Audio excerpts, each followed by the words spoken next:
Welcome to another edition of Feel This Pain. I'm Ken McKim, and tonight we're going to be talking a little bit about the subject of depression.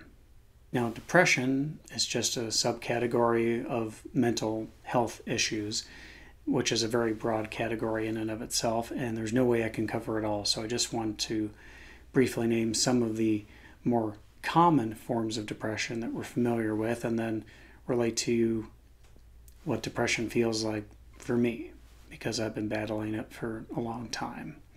So let's get started. What are we talking about exactly? Well, depression is more than just simply having the blues. We're talking about anxiety disorders. We're talking about major depressive disorder, bipolar disease, where you experience highs and lows. You have things like postpartum depression and seasonal affective disorder. A lot of people have heard of that. And persistent depressive disorder, which is a depressed mood that lasts for at least 2 years or more. Now, with at least 121 million people worldwide claiming that they suffer from some form of depression, this is a very serious problem. We need to address it. There's all sorts of therapies. There's all sorts of medications you can take. I myself was on Neurontin for a time being, and that's normally medication that helps treat seizures. So, as you can imagine, the pharmacological options are many and varied, all with their own side effects. But the whole point of my show, Feel This Pain, is to try to get you inside of the mind of a person suffering a chronic illness in a way that lets you actually feel their pain. A lot of these illnesses I've covered so far have been physical. It's much harder to communicate feeling, emotional feeling, and that's what we're talking about here. So, as far as my personal experience, I was, I believe, misdiagnosed at one time with bipolar disorder. I took lithium, which is fairly standard for people who are diagnosed with bipolar disorder, and other than making my breath smell like fish for some weird reason, I don't think it helped, and I really think that's because I don't have bipolar disorder. For me, ever since I was a little kid, I noticed that most people operate kind of like right here, okay, as far as their moods. This is normal, not too happy, not too sad, just, do, life is good, life's okay. And I always seem to be down here, even on my, best days. There are times where, I'll be really happy. I mean, we all have periods, I believe, in our life of extreme joy and extreme sorrow. Those are usually situational. You get married, if you have kids, the birth of your first child, if you have a death in the family.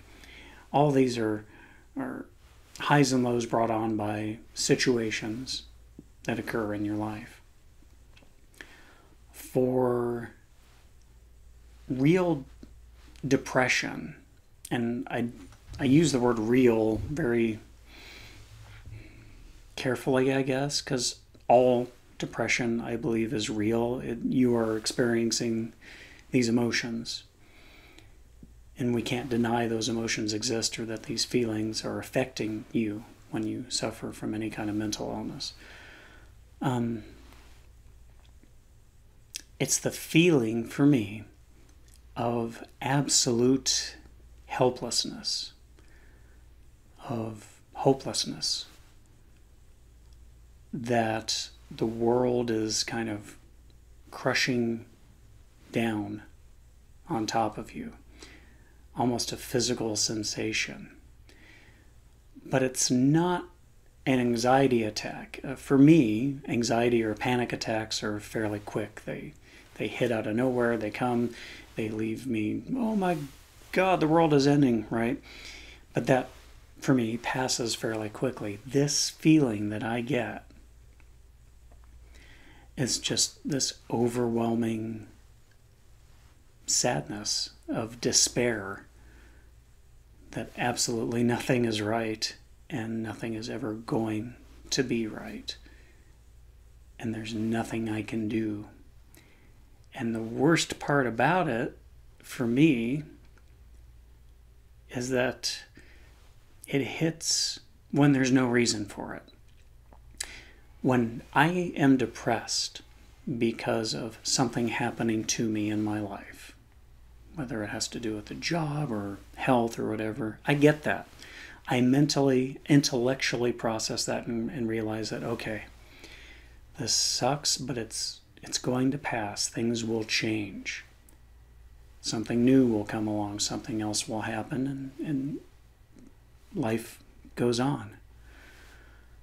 When these moods hit me, when this feeling hits me, everything in my life could be going fantastic. Not a thing in the world to complain about. Nothing to worry about. No financial worries, no health problems. All is well. And yet I feel as though everything is crashing around me. And no amount of intellectual rationalization can stop that feeling. I know that there's no reason I should feel this way.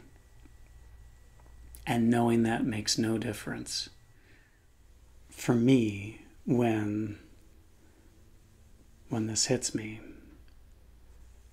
there's nothing I can do to make myself feel better. I can't make a pros and cons list and say, oh, well, I have no reason to feel like this. I should just stop feeling like this. That doesn't help me. And I know when I'm in the depths of this feeling that I don't want to talk to anybody about it. I don't want to do much of anything, to be honest.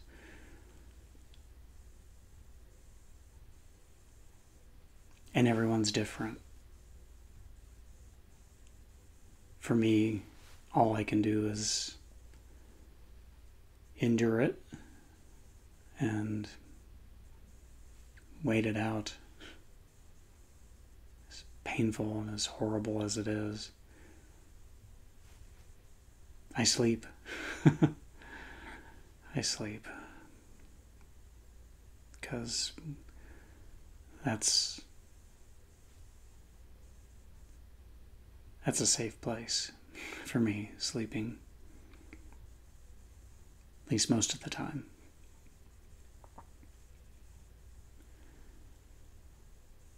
Depression is serious, and we need to seriously discuss it as a society, as a nation. If you know someone who has depression, give them all the compassion that you can. Their pain is real.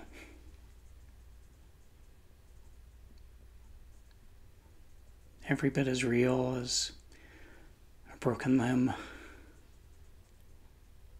Except in this case, the break is up here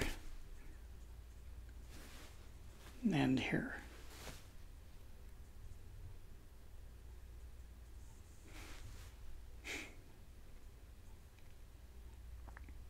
That's all we have time for this evening. So as always, if you have any questions, feel free to send them to me, Ken at don'tpunishpain.com. You can follow me over at Twitter at don'tpunishpain. Thank you so much for joining me again tonight, and until next time, I'm Ken McKim. You take care.